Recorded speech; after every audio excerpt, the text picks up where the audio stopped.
Good afternoon and welcome.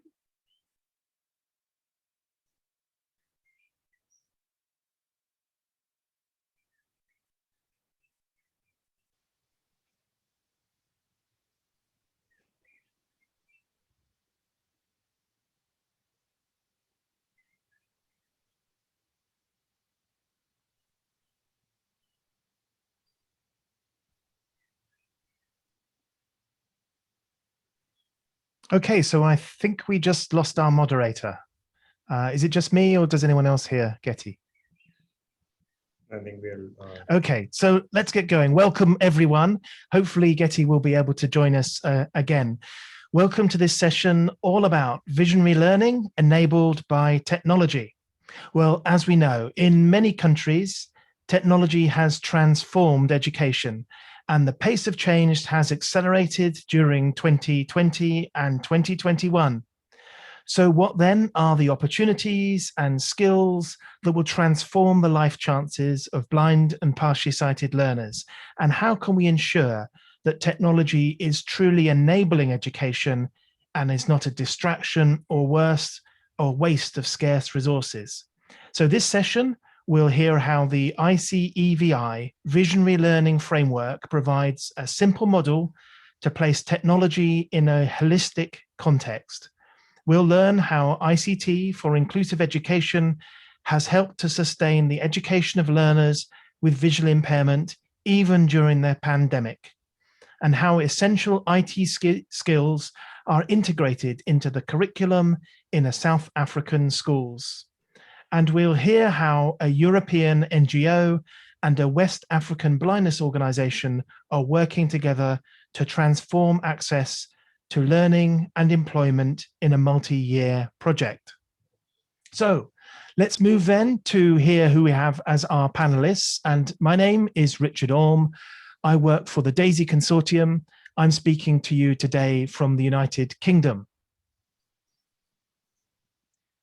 Hi, my name is Piyush and I'm from India. I work with Saksham, a not-for-profit organization working for persons with blindness. And today I will be talking about the experiences through which we have enabled education of students with blindness during this pandemic. Good day, and I'm Maron van der Linde. I'm a specialist computer applications technology teacher for the blind and the partially sighted in South Africa. And I'll be talking about how essential IT skills are integrated into the curriculum of our schools.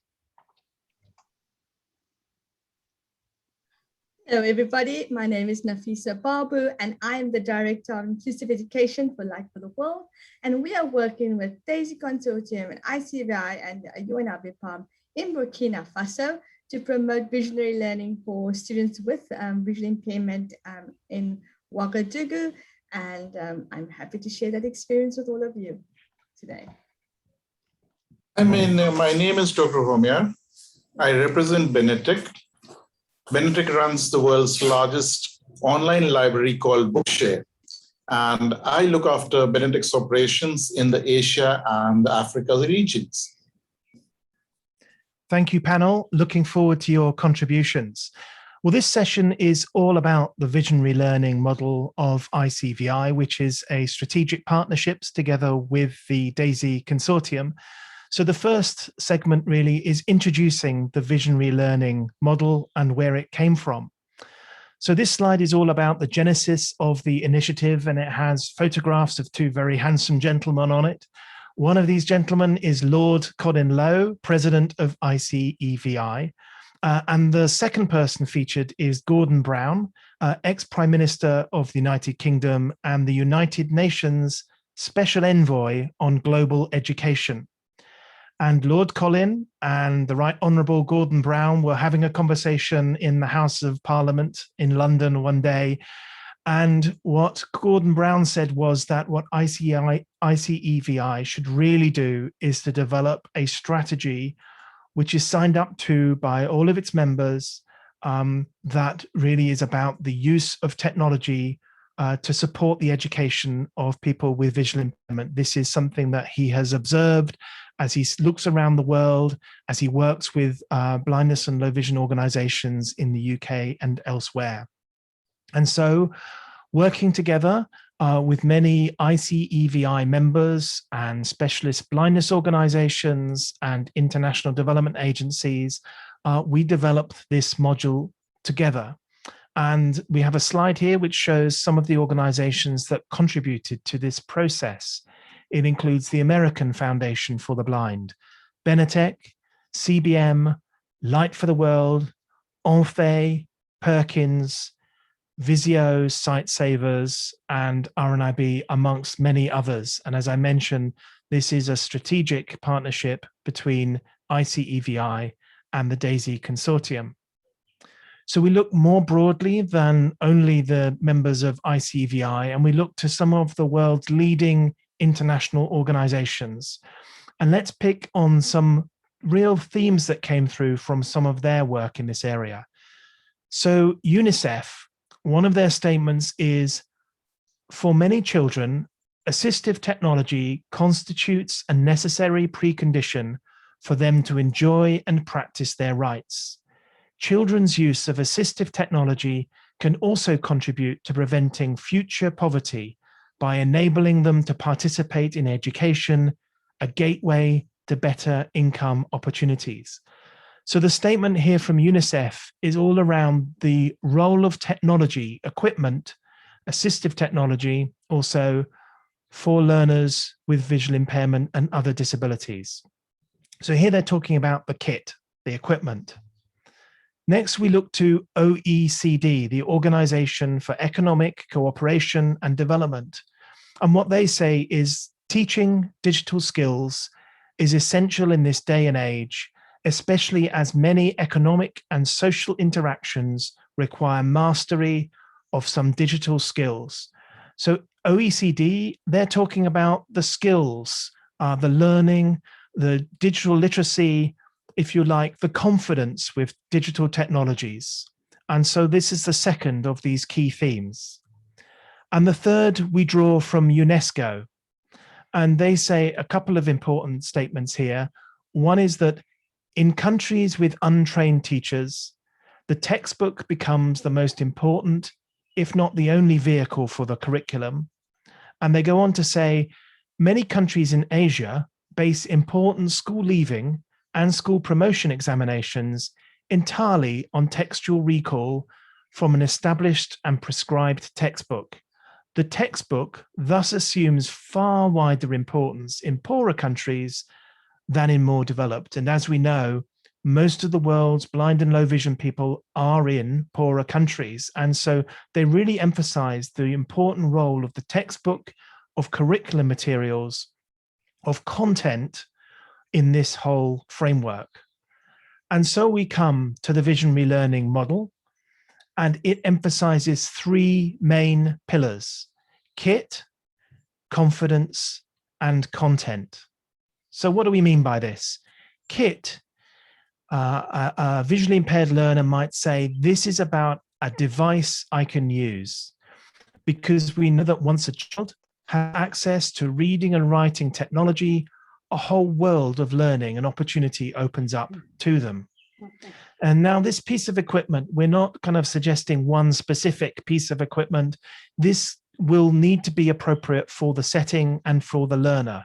So this kit could be a smartphone for one learner, a tablet, a book reader for others, braille note taker, or indeed a laptop computer for others. But this is about a visually impaired child having access to equipment that they themselves can use to be able to read books and write their own schoolwork. And this facilitates then learning and indeed greater communication and interaction within the classroom and beyond. Okay, let's now talk about confidence, the skills piece. So this is what a visually impaired learner might say, skills that help me learn. So learners with sight loss benefit enormously from becoming proficient in reading and accessing information independently through accessible technology. And not only the learners themselves, but parents and teachers, as we'll hear later, must also learn about accessible technology and ensure that the young learners and the older learners are supported and encouraged on their journey. So that's the second part of our three-stranded model. And the third is content, because what's the use of pieces of equipment and some training if students don't have access to the textbooks and to the curriculum? So this might be said as books I can read, because we know that reading is the gateway to education. But for a child with sight loss, as we'll hear in many of the sessions in this summit, very little is available in audio, in braille, or in large print. But if the books they need can be provided in a structured digital format, then children and other learners can read independently with their reading device. And here we're not only talking about published books, but also those classroom resources, maybe provided by the teacher themselves. So the visionary learning projects provide textbooks and as well as training for the non-governmental organizations, teachers and publishers, so that they can make materials accessible to visually impaired learners.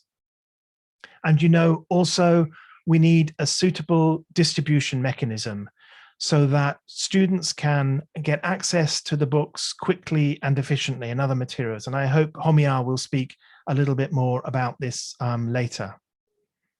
So visionary learning as a model, remember, it doesn't give a step-by-step guide, but it's a model to think about the application of technology, thinking about the different components that need to be considered. This has been used in projects and there's a list of countries here: United Kingdom, Sri Lanka, Mongolia, India, Kenya, Nigeria, Myanmar, and Burkina Faso. And the last of our presentations you'll have in today's session is digging deeper into the experience in Burkina Faso. So this slide is entitled "Now for the Interesting Bits." So in this introduction, I've explained the visionary learning concept. It provides a framework for effectively leveraging technology for the benefit of blind and low vision students. Laptops and tablets themselves are not an end in themselves. We need to think of a holistic model that considers devices, skills, and curriculum, kit, content, and confidence together. So I hope I've used my time effectively to set us up for the interesting presentations that follow. Piyush from Saksham will describe the initiatives in India leveraging technology to enable education to continue in times of pandemic.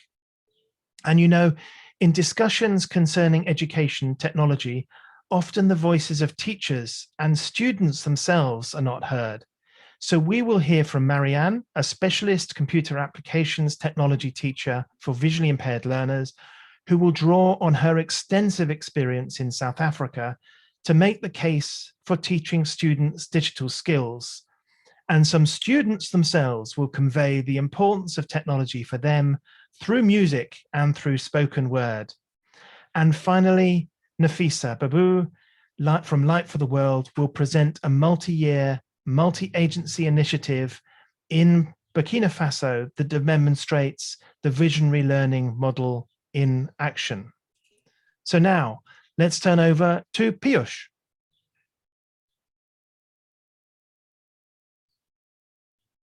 And Piyush, you're on mute. Thank you very much for setting up the stage and clearly explaining the visionary learning framework. So I'll start with the next slide, please. I'm starting with a slide which shows pictures from our resource center, which serves students with visual impairment. There are about 70, 80 students who were connected with us at that time.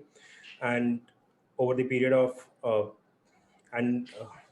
the main focus of the center is on multiple facets like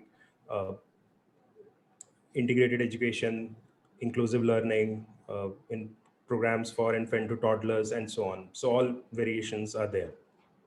So in slide, you can see pictures where students are using basic things for learning mathematics like abacus. Then they are playing with the toys to understand various concepts of shapes, etc. Then others are learning mathematics using geometry kits. Then there are some students are doing exercises in the regular sessions, and regular classroom teaching is going on. But then things suddenly changed when pandemic struck us. Next slide. But as we know that hard times always bring opportunities, so we decided that the focus for now should be on the abilities of our children, and we should aim at finding pathways through which we can empower our children, and that's where visionary learning framework played a very vital role. Next slide. And situation today has completely changed. As you can see in these slides, all our students have moved from offline to online learning.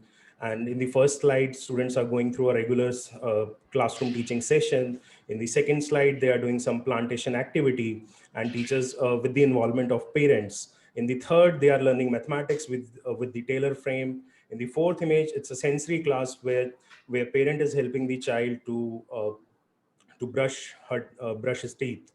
And in the fourth image, you can see a girl knitting and the other girl studying, all being managed through online classes by the teachers and with the involvement of the students and parents.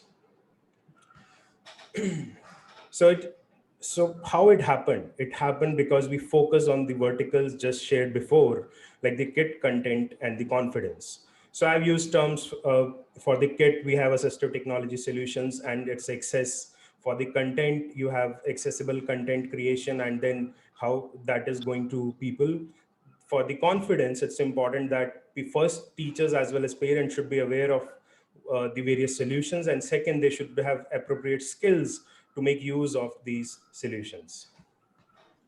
Next slide. So when we started working during the pandemic, the first challenge was to understand what are the challenges that teachers and students are really facing and what are the unmet needs. And we found that there are issues of awareness and skill set. There are issues around access to assistive technology solutions. People don't have necessary means to procure these solutions. Then there are a lot of training issues. Training in the sense, if I give a mobile phone to a person, how would the person you make use of it? And especially when I have to teach this person remotely. Now this person is not available with me face to face. And then the other was ICT solutions were evolving, but there was no clear cuts like a tool chain. Like these are three sets of three things which you can be used by teachers to communicate with the students. So we started with our own school to understand these problems. And once we understood this, we thought that if we have reached this situation, then the situation of the country is also something which needs to be taken care for. And then we started contacting organizations all across the country. And in India, there are about 1,000 organizations in schools if you look at the database on pages. So we compiled the databases, started contacting these organizations, and then we narrowed down to about 300 plus organizations from 29 states across the country and 7 union territories. And then we we interacted with them to understand what are their challenges, one, and two, how many students they are serving, how they are teaching them, how many students in each class, etc. So once we have this understanding, then the next challenge was how to actually empower the students as well as teachers. So first we defined a module for enabling the teachers so that they can communicate with the students effectively on day-to-day basis. So this module comprised of 4 main sections, like how teachers can use their mainstream technologies like the smartphone. Every teacher has the smartphone or the laptop or some access to the shared computer. So how they can make use of technologies which are free of cost and by default available on these devices. So for the content creation, like they can use a Google Drive for converting content into accessible formats. Then there was lack of awareness. So we compiled various resources like the libraries which exist in India, including the Bookshare, that how they can get membership to these libraries and how even teachers can search the various contents which are available on these libraries. The third was, even if we give text to the students, images is something which has been neglected in this area, especially in our country. So we tried explaining how a basic image description can make a huge difference in the life of a student, and how they can make use of handmade tactile diagrams just by using the crafts material which are available around them, just by keeping few basic guidelines in mind. And once these things were explained, the most important point was the solution itself. So there was lack of awareness about the new solutions which are compatible with Indian languages. So all that part was taken care of. So after finalizing this module, we started working with various institutions, including ICVI and National Council for Educational Research and Training, and we conducted trainers training workshop sessions on these platforms, and many other organizations. So last one and a half year, we have conducted 50 plus workshops, and about 2,000 plus participants participated in these workshops. So this was one side of training where we empowered teachers.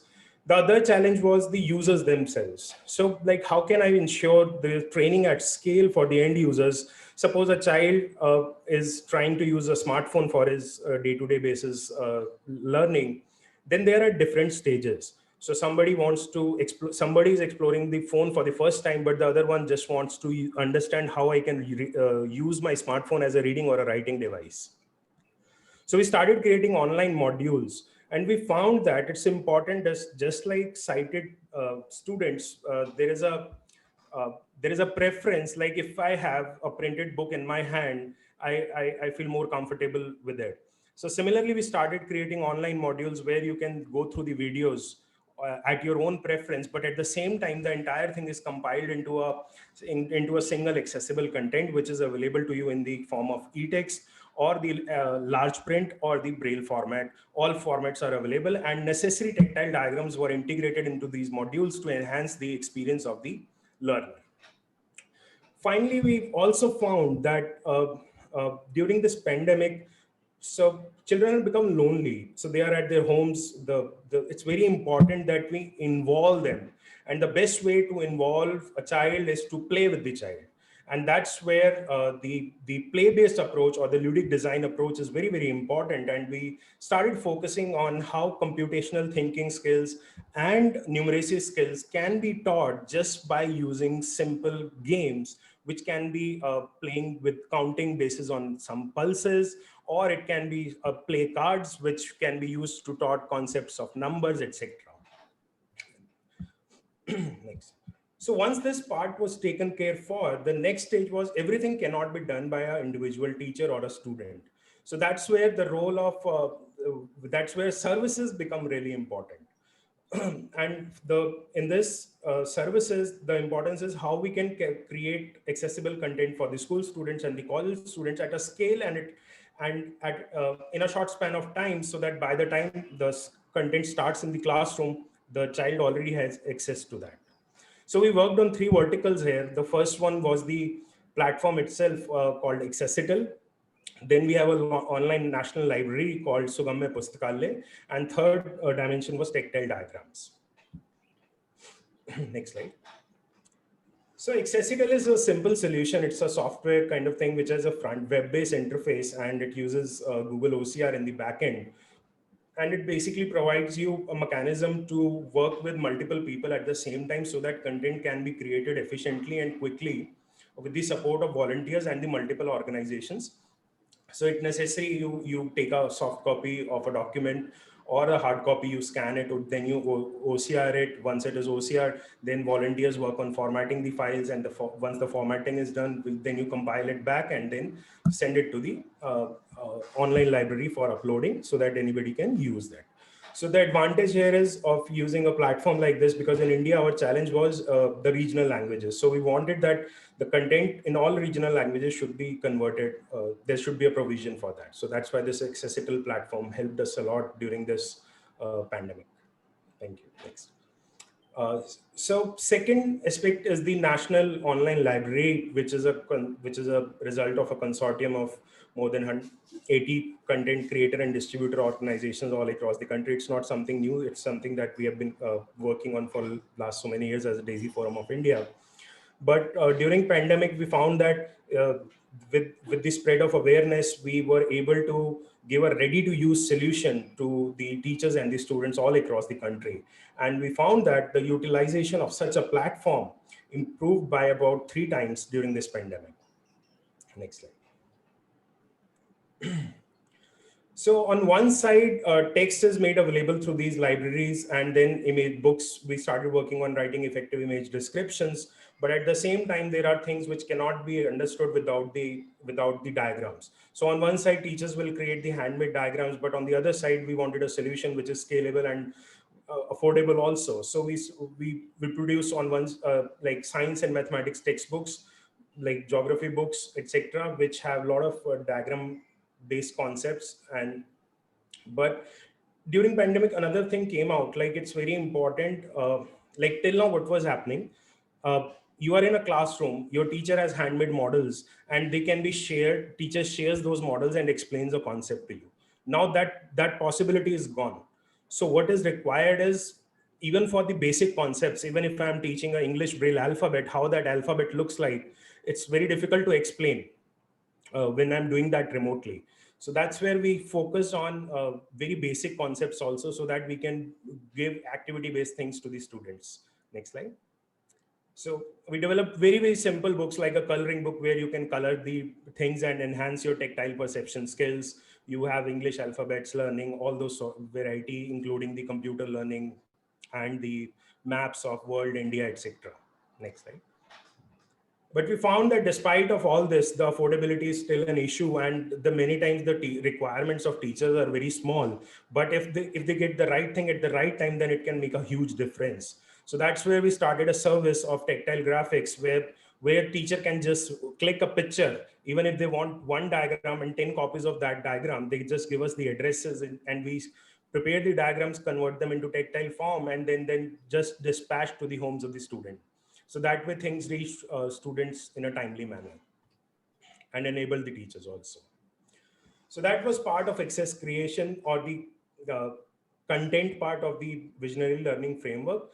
Then the next was assistive technology solutions. So basically in assistive technology solutions for reading and writing, there are 4 main technologies. One is the obviously computers, then we have smartphones and refreshable braille displays, and the advanced DAISY players, which support multiple Indian languages. So one is, now in India today, these solutions support Indian languages and they are available at affordable price. So that solves the first problem of affordability and customization according to the Indian needs.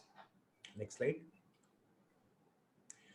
But it's very important that these things should reach people and they should be able to search. So we created a simple platform, online platform. It's like a small Amazon, you can say, where all the assistive technology products are listed and are available for purchase. And during pandemic, it helped a lot for people to place their orders, and then the things were delivered at their homes. So even a simple thing like for your cane breaks, you can order an elastic, but at the same time, you can order a very high-end device like a DAISY player or even a refreshable braille display through this online portal that we call as sactech.in. Next slide. So availability, customization, and affordability, despite of all these things, there are challenges in a country like ours, because a large number of people that we are serving still cannot afford these things, despite of all affordability things. So that's where we have subsidy programs through which we make these solutions available at subsidized prices. And under this program, we raised around 65,000 USD kind of subsidy through different CSR initiatives, and then served around 350 plus users in getting access to these solutions based on their preference. Similarly, we raise funds for providing tactile graphics, especially for science and mathematics, and we are supporting around 1,000 plus students now from 30 schools in India. Next slide. So despite of all these efforts, I would say it's like a drop in an ocean, and there is a long way to go, because in a country, we have more than 5 million persons with blindness. So it's not a marathon, and it's a marathon, not a sprint, and we really need to. So we are defined. There is a model which exists. We know that it works, but it's important that large number of institutions adopt this. Partners partner with each other and make this a success in future. Thank you. Thank you very much. Teaching computer applications technology in South African schools, challenges and opportunities.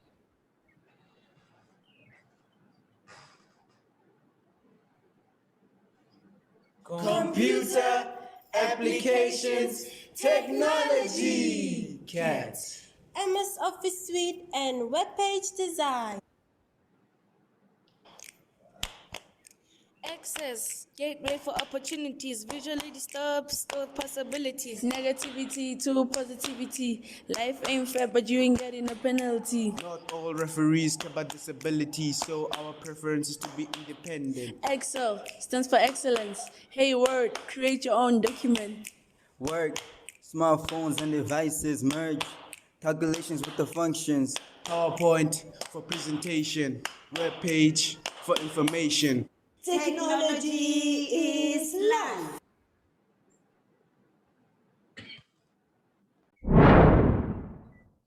My vision? For every vision impaired person, not only in South Africa, but all over the world, to be enabled to function independently, recognized, included, and accepted by society.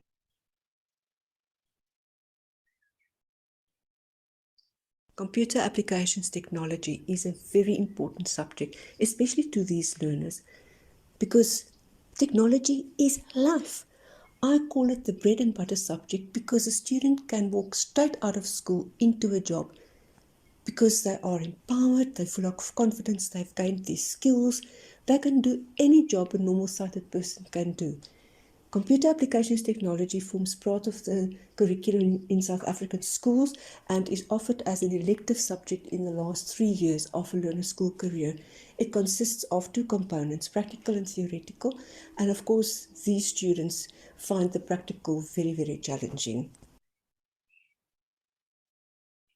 Before we move on to the significance of technology, I would like to introduce you to 2 of my former students that are blind and hear what they have to say about technology. Hi, I'm Zak, a bioinformatics master's student and assistant lecturer teaching computer literacy to blind first years at the University of Pretoria. Due to doing everything in Braille at school, blind students often have little to no computer experience and are therefore unprepared for the transition to university. CAT is currently the best way for children to equip themselves with the skills they'll need to survive in the digital world after school. I think that school learners, especially those who struggle with computer use, should be encouraged to take it, as the knowledge they acquire will likely serve them well for a long time, and becoming proficient with a computer as early as possible will subsequently make their lives significantly easier. I'm Renette. I'm an advocate at the Pretoria Bar, and I took CAT in school from grades 10 to 12. CAT made the transition a lot easier for me from studying in Braille in school to studying digitally in university. In CAT, I learned how to use a computer properly, and also I learned everything about screen readers and how to use a screen reader effectively. Therefore, I believe that CAT to this day was a huge help for me to working with computers, and in an age where everything is getting more digital, I would encourage every learner of every school to take CAT as an elective. Technology is significant because it embraces inclusive education, something all of us are very passionate about. It equips students with new technological skills, which is vital for the days in which we live. And what many people do not realize is that computer applications technology is on the same difficulty level as math.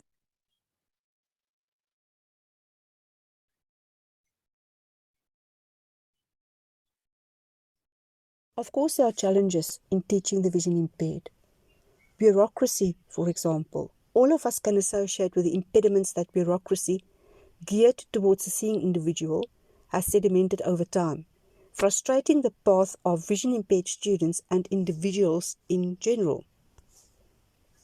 Government and private sector, who visit schools, make promises, but never deliver. The National Senior Certificate Examination, which is the final examination in a student's school career. Schools have major challenges regarding the correct adaptation of papers for the vision impaired.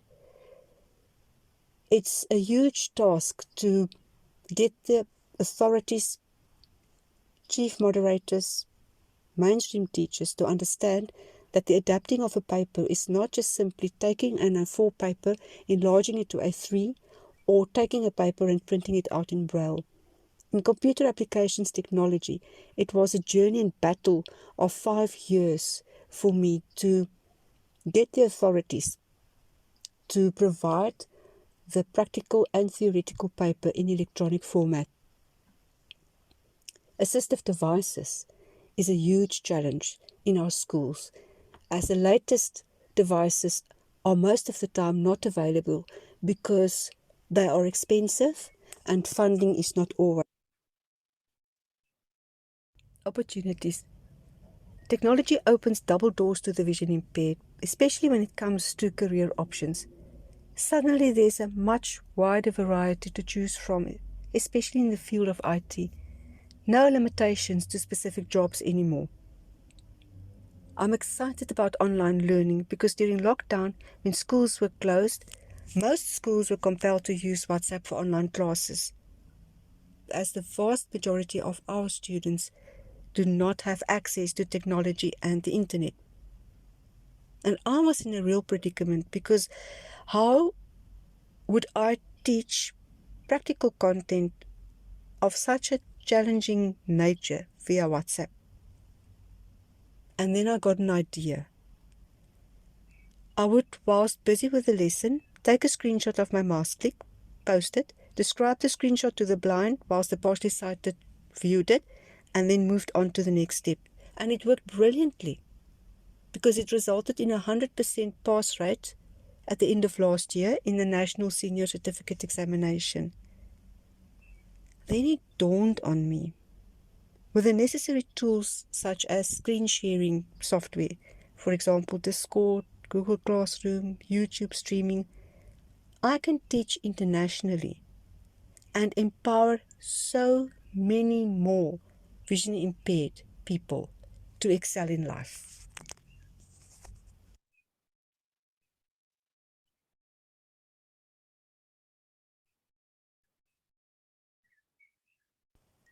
Teaching technology to the vision impaired is very important to me. It's my passion because technology is the gateway for the vision impaired to do exactly what normal sighted people do.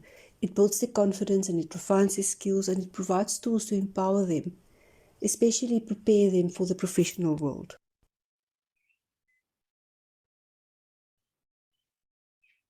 I enjoy mentoring teachers, especially those who for the first time start teaching technology to the vision impaired, because I still remember when I started, it's a daunting task, and once you understand the extent and intensity thereof, you're completely overwhelmed. And I can, through my experience, provide the tools and empower them to teach with confidence and excellence. I often get the question, why teach the vision impaired, especially the blind, Access, PowerPoint, basic web page design, graphs in Excel? And then I ask them, but why not? They are able to do it. Yes, there will be occasions where the keyboard cannot be applied, but then they can ask a colleague or somebody nearby to just click with a mouse here or there, and they can carry on and complete the task themselves. In the training of teachers, I start with the basics. Alt activates the menu bar. On top of each option, a letter appears.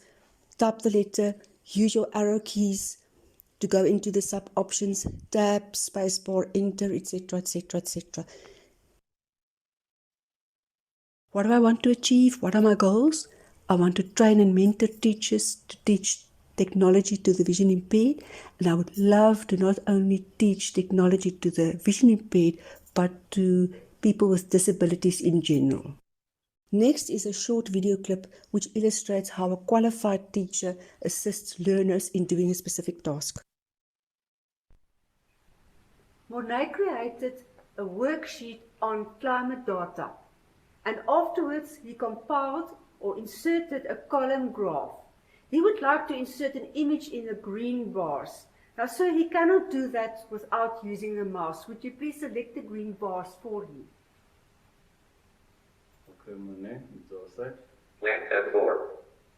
Now, Blank tab 4. Now, Monet, shortcut key. Applications menu, delete to move through items, press up or down arrow, D.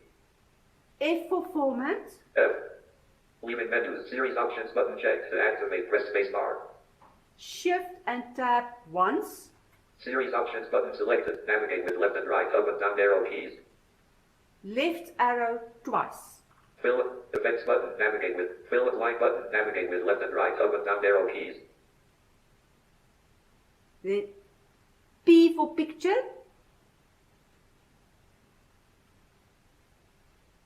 P. Picture or texture fill radio button not checked. To change the selection, press up or down arrow key. F for file. F. Insert picture dialog. File name edit combo. To set the value, use the arrow keys or type the value Alt plus N. Then you tap 10 times and then you move your arrows up or down until you get to the removable disk. File. Leave it. Cancel button. Toolbar of the search edit. Search. Command control host. Preview pictures closed. Videos closed. Local disk left parent C colon. Snippy 2 left parent G colon right parent closed.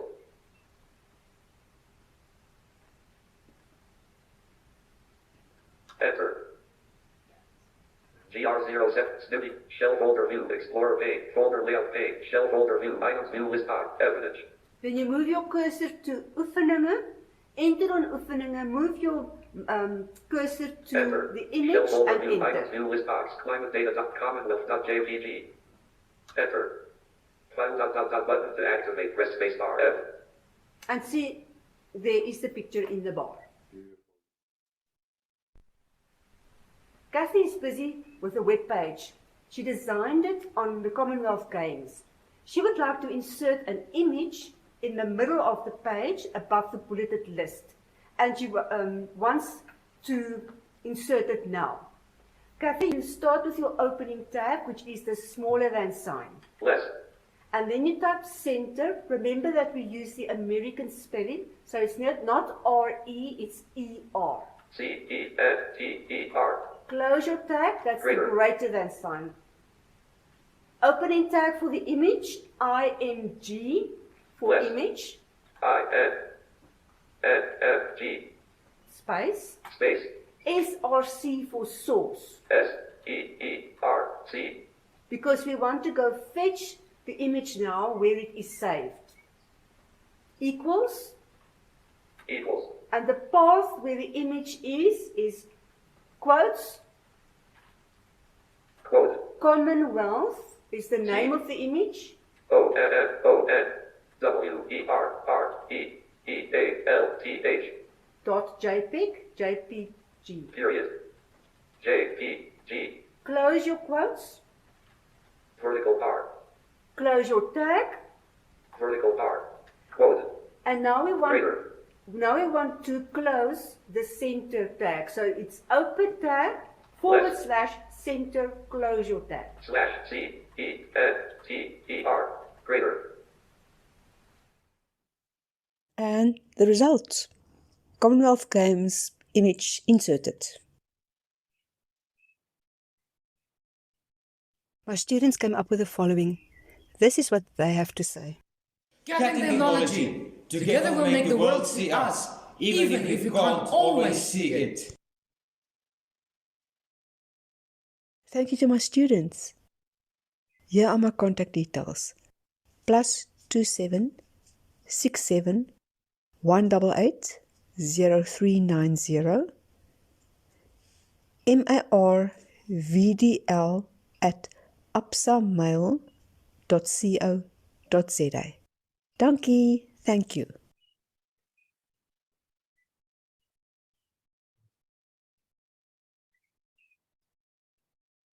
Light for the World is a disability and development organization, and we focus on promoting the rights and access of persons with disabilities.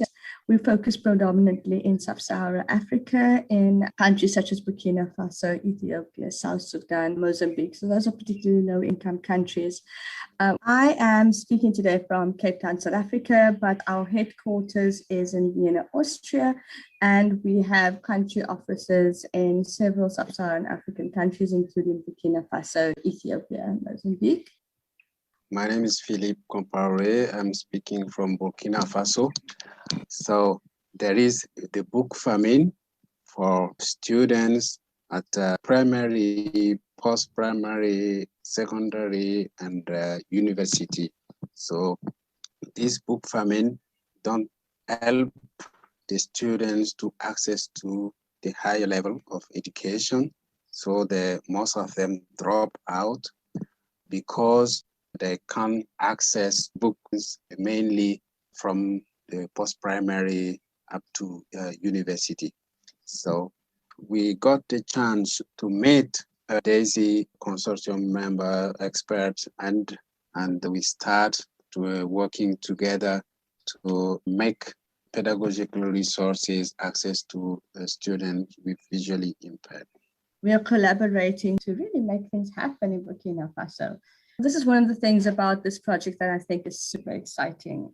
We are working with UNABPAM, and they are the Organization for People with Visual Impairment in Burkina Faso.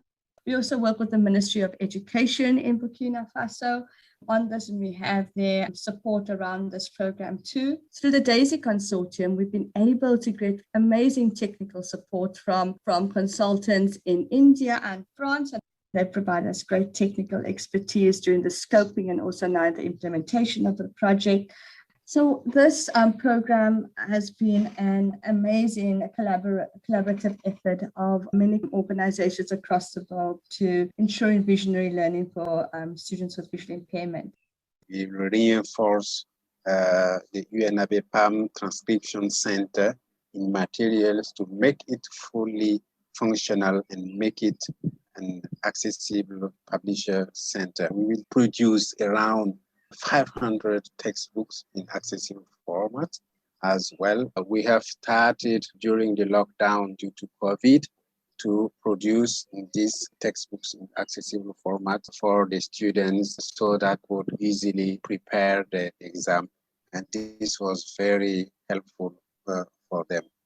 We have a training workshop on production of accessible books for professionals from publishing houses. We also to buy at least 150 different devices to help students in order to use them and access to accessible books.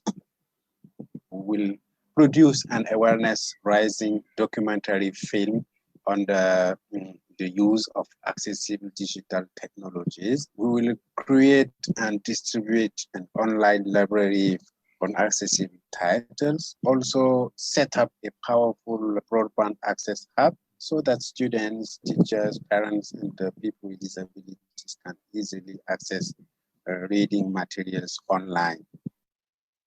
Bookshare has also come on board in providing a bookshare for Burkina Faso, which is really a first for the region. And we're very excited about the potential to revolutionize education for the students in the country. Definitely, all these activities will improve the learning condition and the success of the students. Yeah, we are quite sure that most of them, or we will have many of them succeeding in the secondary school and also at the university. This is an awesome example of working across the world to enable access to education for students in Burkina Faso.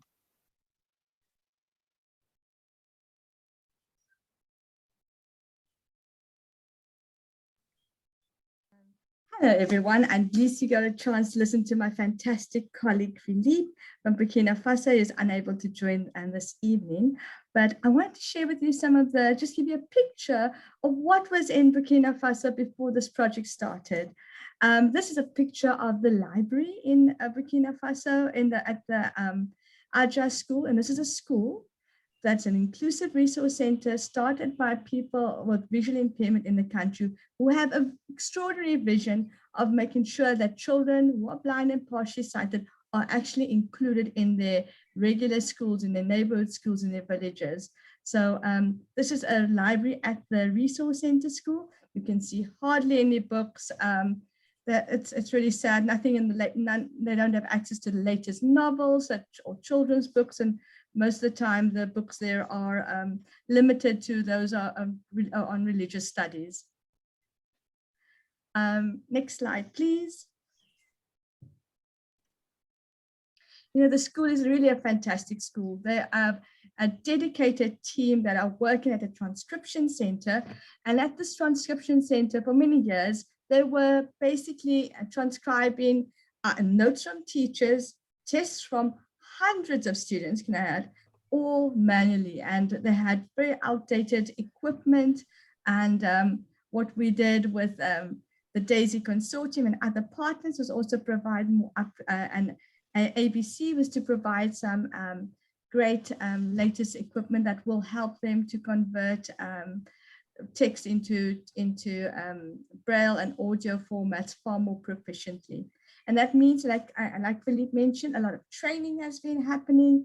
And what is very important for us is we want to make sure we operationalize that Marrakesh Treaty for Learning, because this is really so important. And that means we had to get a lot of the buy-in of the government officials and across departments and ICT, into information communication and technology, because we also had to build their confidence in our model of working. And that's why there's a lot, we're also developing this video that Philippe spoke about to show them what is essentially possible. And we've already seen results with the examinations, the end of school examinations. The students said they felt far more confident and felt they were competing on par with their peers for a change.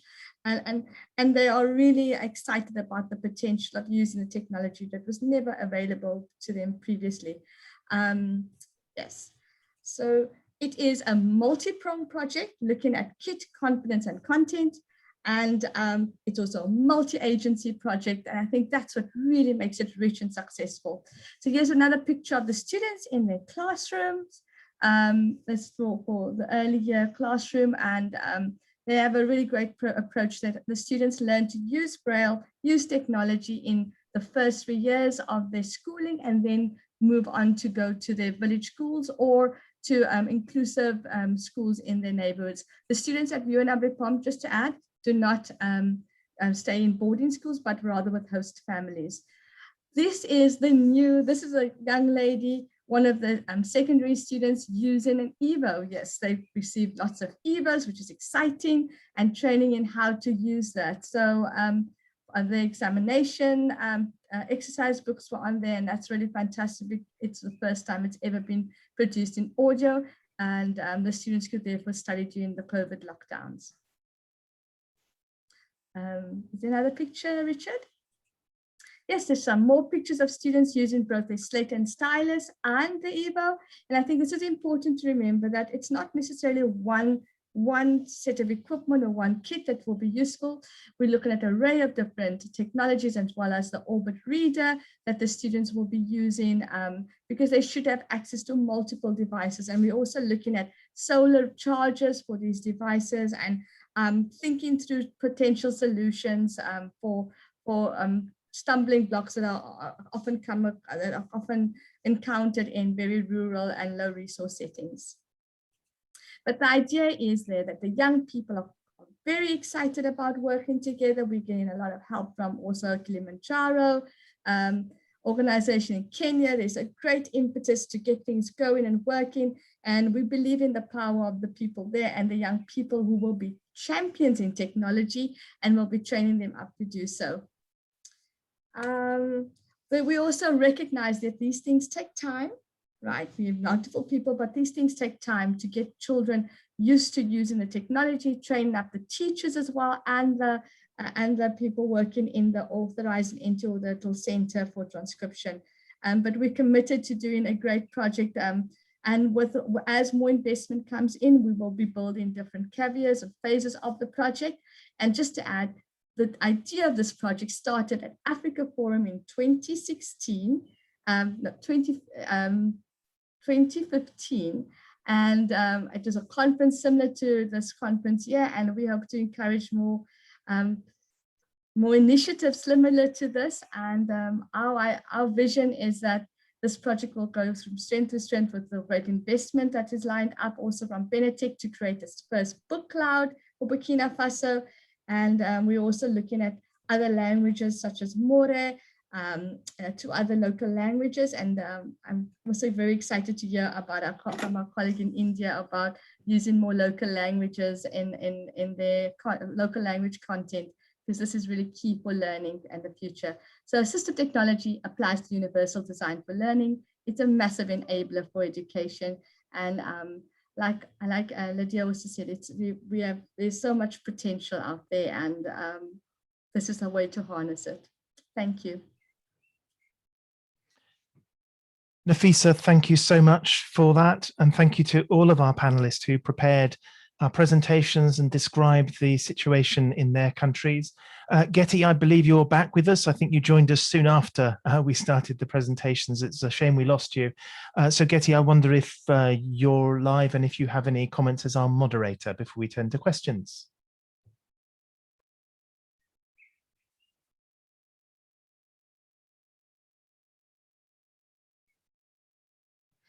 Okay, so I'm not sure we have Getty. I hope that Getty will speak up if and when she is able to join us again. So looking to the chat, if any of the folk who are joining us on today's webinar have questions, please feel free to place those questions in the chat. I see we have some in there already. And I would also like to invite Homia, who you heard from at the beginning when we did our introductions, also to join in this discussion piece. And the first question that we have is really, maybe we're preaching to the choir here. This is maybe an English phrase, which is that isn't access to enabling technology a basic human right? And shouldn't these devices, technologies, and training be something that's provided by the government? So, Homia, we haven't heard from you yet. Let's hear you and your thoughts on this before I invite other panelists to answer this question. Am I audible, Richard? Yes, you are. Thank you. So I agree with you that access to devices, content should be a fundamental right for every person. But then it differs from country to country, it differs from economy to economy, and to be a little more on the practical side of things, we do need to adopt and we do need to change our approach a little bit. Keeping that in mind, Bookshare definitely has adapted, and Bookshare definitely has changed the way it is serving the developing countries. So Bookshare has opened its doors to all developing countries. Any person in any of the developing country, as stated by the World Bank, can register for free on Bookshare and avail around 1 million titles, absolutely free.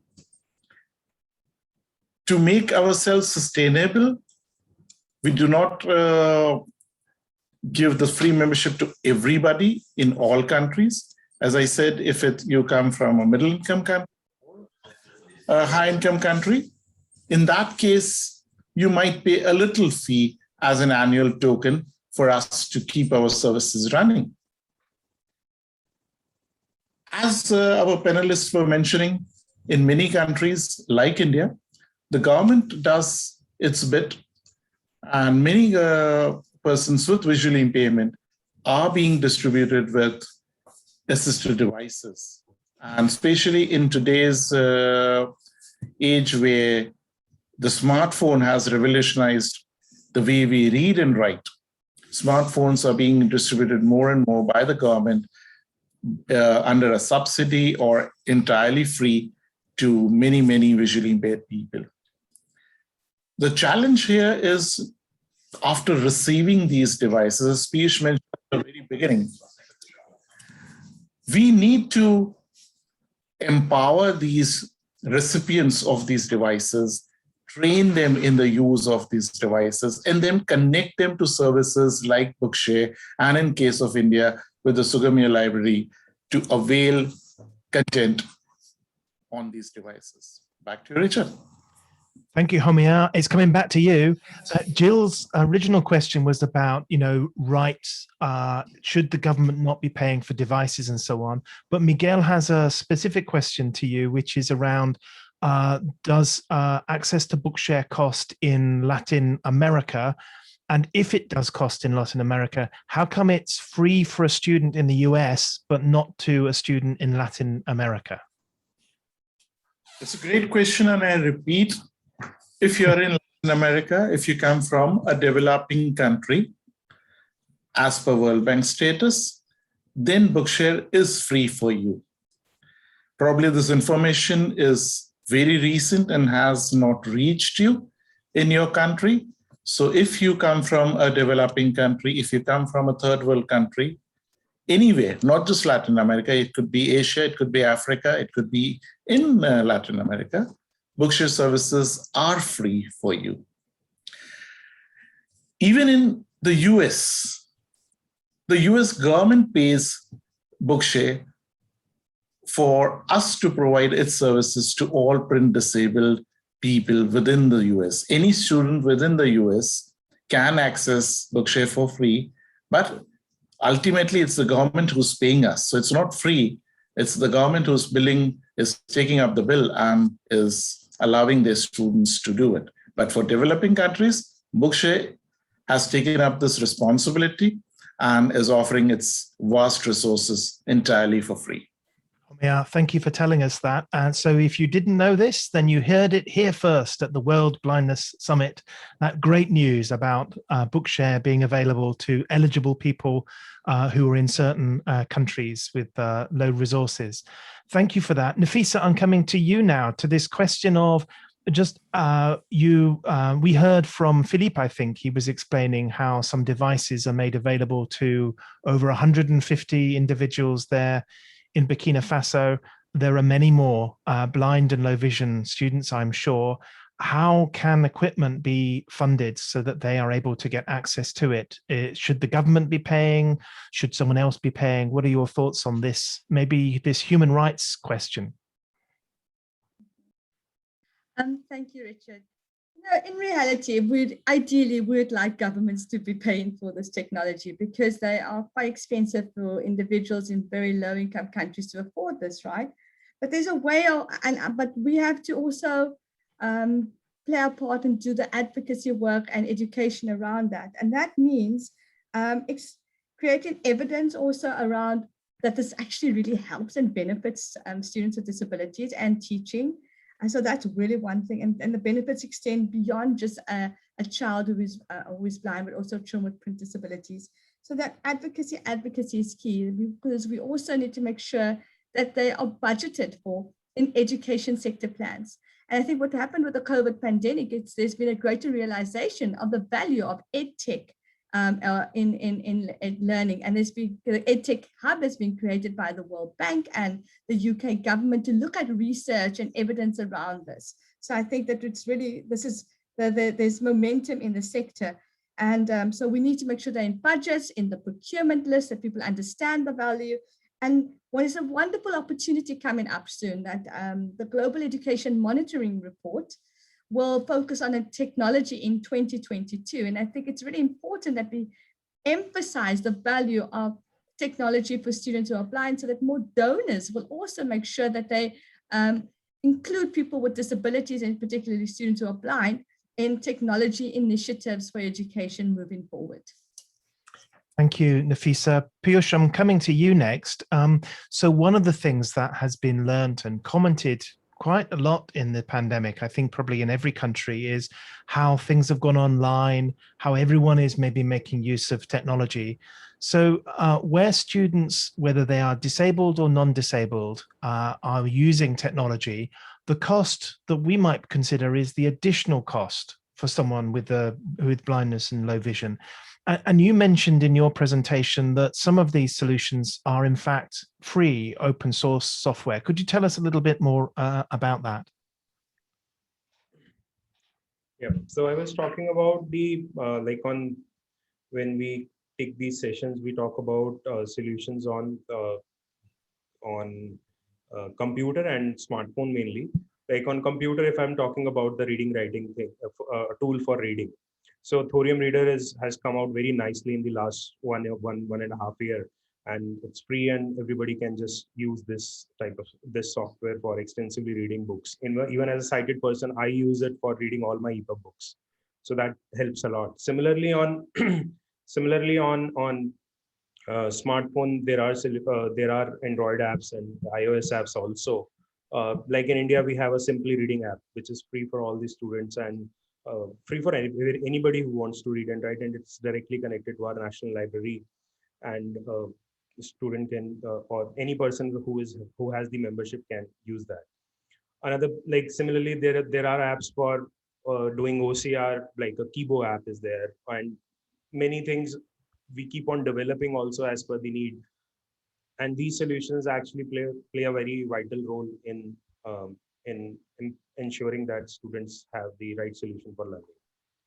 Thank you for that. So yes, of course, there's a cost for having a smartphone or a tablet or a computer, but the additional cost, there are many, many free options, more so than there were even 2-3 years ago with reading, with screen reading, with voices. These things used to cost so much money, and yet now there are some great options that are free. And indeed, we should support those and provide training on them too. And Nafisa in the chat has mentioned, what about the cost of inaction? Think about the lifetime cost of someone who doesn't have as good an education, doesn't have the routes through to employment that we were hearing about from Marianne, that by having IT skills, these opens up so many of these different opportunities. So the question again from Jill originally was about rights, and I want to just use the microphone now to talk about what I think is a human rights issue, which is that in many languages, there is not a good quality text-to-speech voice available. And imagine if in the sighted world, there was an alphabet available, or books weren't available, or newspapers in a certain font or whatever, because it wasn't supported. This is the equivalent for people who rely on audio materials.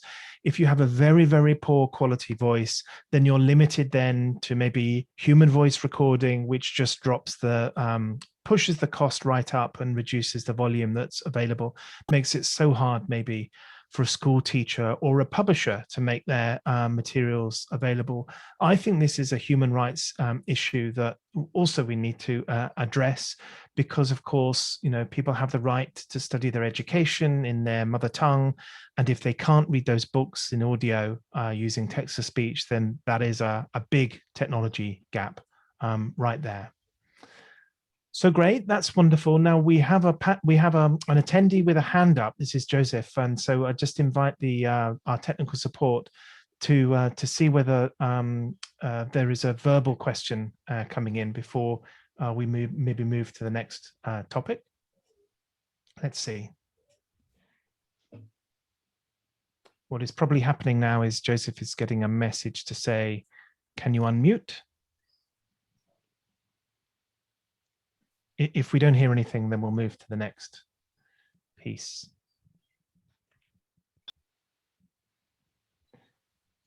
So this question, a new message has come in.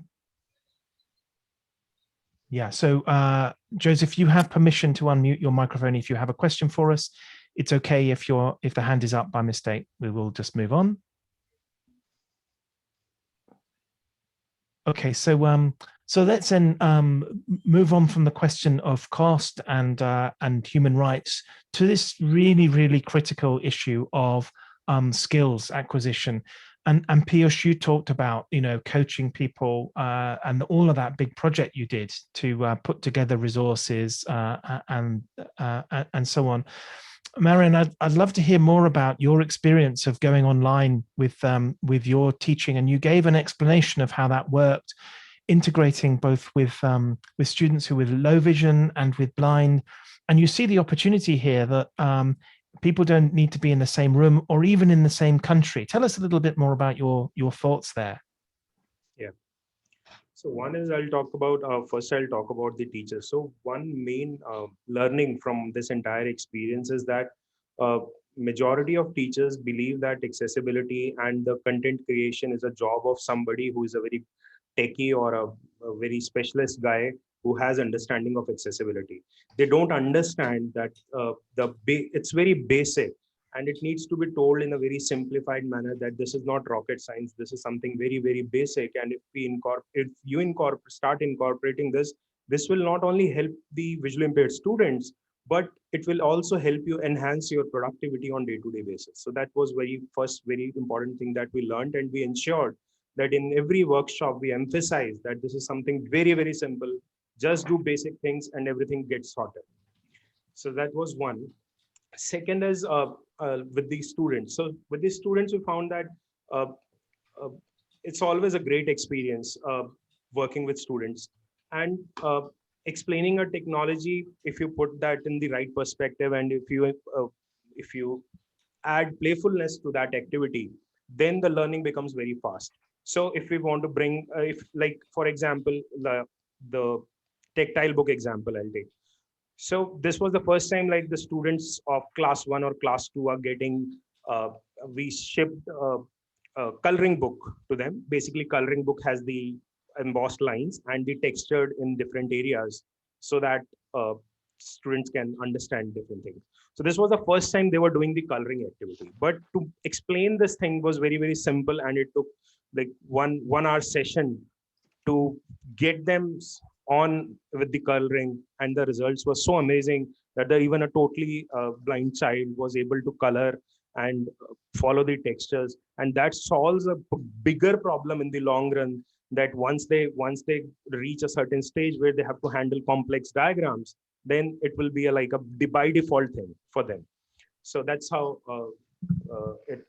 these playfulness has really helped in online learning. Thank you for telling us about that playfulness. And Marianne, as a very experienced and qualified teacher, how are things different when you're teaching remotely? Oh, it is. It's a huge challenge, especially for the blind, because what I wanted to do at first, first of all, our major challenge is data, because the vast majority of our learners do not have access to technology or have enough resources for data. So what schools do or try to do is to buy data, and then we teach via WhatsApp. And I wanted at this stage, before I came to the point, as I mentioned in my presentation, when I came to a point where I did a screenshot of each and every click on the computer and then send it through. I tried to record my screen, but of course, if you do that, it's a lot of data. So to try and post that via WhatsApp is just impossible. And you couldn't stream this on Google Classroom or YouTube because, again, data. So yeah, we have to do it the very simplistic way. And that's how I explained. And then of course, verbally, if you can explain verbally, but it's very difficult for a blind person to understand what you're trying to say. If you take something stupid, like very basic, like a table, for example, and you refer to the borders, let's say outside borders must be double and the inside borders must stay single. For a blind person to just to try and understand what is the purpose thereof, and why would you as a blind person want to put a double line around borders, for example, and for them to understand what it will look like in the end. That is a challenge on its own. And then, of course, sorry, I often get the question of why am I so adamant, and some teachers also feel the same that I do. Why is it important, for example, to put a picture or an image inside a graph bar, a bar graph, for example? Because I just feel that, maybe you won't be able to see the end result, but the other people will. And it just raised the bar for you as a visually impaired person that I can do the same than a normal sighted person. But the challenge was, yes, that our biggest challenge is resources, money, data. Well, that's very interesting. I wasn't expecting you to say that. And it makes me think, in our kit, confidence and content, we're missing another one, which is maybe connection. Because by having that connection, you're able to have the remote teaching, to be able to exchange audio files, get access to those great services like Bookshare. Nafisa, I heard, again, it was Philippe talking about provision of internet connections was part of that project, so it wasn't forgotten about. And I think you had some ideas about maybe some of the telecoms companies participating in this activity also. Yes, that's right. That's right, Richard. That is one of the things that we also found, that we needed to improve the download and uploading speed at the UNABPAM Center, the school. So we are trying to also work with telecoms companies around this, but yes, it is vital that we have the right infrastructure, and connection is really key.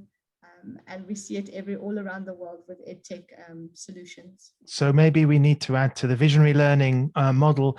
Homia, I'm going to come to Joseph, who has been able to unmute the microphone in just a second. But Homia, let's hear from you. Bookshare is an online service. It's the world's largest library of accessible titles. How is this connection issue addressed? We heard from Marianne that this is a big challenge, that the amount of data, the bandwidth that people have. Fortunately, Bookshare is blessed with that in two ways. Number one, the content that we have is absolutely digitalized. So that means that the files, the books, the titles that we have, the actual size of these titles are extremely small. So an entire textbook, say of about 500 to 600 pages, would be barely 1 MB in size. Now, 1 MB is something that you can even download on a 2G connection. And once you have downloaded this file, this title, on your device, it could be your smartphone or your laptop or your desktop or your Daisy player, it's there for you to read it offline anytime, anywhere. So that's one of the biggest advantages of Bookshare, that the content is created in such a way that it is extremely small, extremely light. But in spite of being light, the Bookshare content contains entire images of the textbook. We do not strip out images like what often is done with a Braille textbook. And recently, all the recent additions to Bookshare, all these books would have alt text provided to the images. So that makes the reading experience extremely rich. Any person with blindness would be able to understand the images because they are described properly, and which make a lot of sense to the reader when these images are retained and explained properly.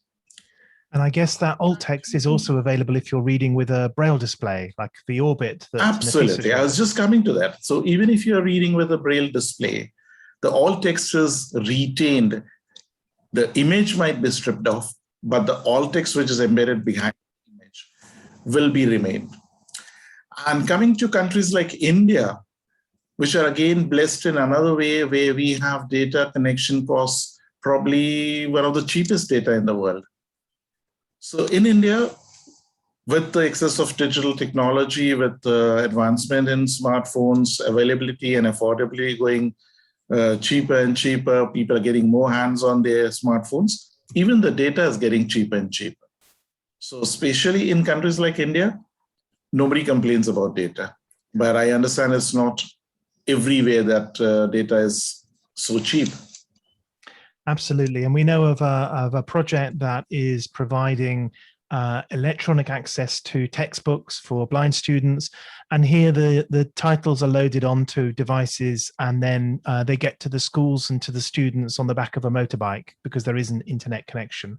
So there the connection is on the motorbike, but we have obviously the distribution of the titles for the students is important. So let's have another go and see whether or not we can hear from Joseph, who has had a hand up for about 40 minutes now.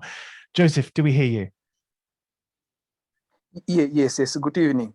I wanted to know, actually, I'm finding it difficult mostly when I'm navigating on the Microsoft Excel and the PowerPoints. Is there perhaps any simplest way to navigating onto the said Microsoft? It's actually a question. Sure. So you're talking about being able to read a spreadsheet, maybe that you have in Microsoft Excel, or slides that have been sent to you. Or you're talking about creating your own spreadsheets and presentations. Yeah. Well, this sounds very much like a question for Marianne then. You must have taught many students to use these computer application programs, Marianne. Do you have any quick tips for Joseph, who has this question? If I understand correctly, you were asking Joseph whether you will be able to create your own spreadsheet. Was that what you asked? Joseph is muted again, and it may be difficult to unmute. So I think interpret the question and go for it. Joseph is muted again. Is that what you asked? How to create a spreadsheet, for example? Am I audible? Now you are again, yes. Yes. The question is how to navigate, to read, because mostly when on a PowerPoint presentation or on a Excel, it's I find it difficult to navigate, to read. Yeah. All right. Yes. We used to use JAWS with my students, but then we moved over to NVDA, which they say, my students now, the expert, and they say it reads more functions, but you do reach a point. So you navigate with your tabs, your arrow keys, your Alt, where you activate your menu bar, and then, like I said, you use your arrow keys and spacebar to select an option, sometimes enter. And it takes a lot of practice to get this right. You reach a point though when you create graphs, or when you in Access, all right, you didn't refer to Access, but when you move in graphs or certain functions in Excel, that the computer stops talking, and that is where the teacher comes in. And as you saw in my videos, where the teacher then will just click what the keyboard cannot do, or where the computer stops talking, then the teacher comes in. Now, I refer you here to the teacher, but if you're in a job situation, you can always ask a colleague or someone nearby to just get over that, just to get over that bridge and then carry on. But it comes with practice, and yes, you can definitely navigate quite efficiently. If I look at some of many of my students who can do that, but it takes a lot of practice and exercise and training. And Marianne, do you have any thoughts on how much time is needed for students to acquire these skills? Maybe this is how long is a piece type question. I don't know if you know that phrase, but Nafisa is asking just how much time on average do you think is this the equivalent of maybe a lesson each week specifically on IT skills, or what's your thoughts on this? That depends from person to person. If I take my juniors, for example, some of them will grasp a concept immediately, and they will navigate, and they just have that skill. So it's very easy for them to move on. Then you get another person who struggles to do the same thing, where something would take an hour lesson for one person, it will take a 3-hour lesson, sometimes longer. So it depends from person to person. That Thank is you difficult. for that. That is very difficult to limit to a specific time. Sure. But if you're computer literate and you can work well, then a lesson of an hour should be good enough. That's great. Thank you for that. And thank you, Nafisa, for the question. We can always rely on you for some difficult questions. And in our questions, we've talked about equipment, the cost of equipment and the different types of equipment. We've talked about the training, and we've just touched on that. And also we've discussed, the availability of services like Bookshare and how people are trained to create different content. And we've also talked about data and internet connections. We have done our tour just in our questions of the visionary learning model of KIT, of confidence, of content, and of connection.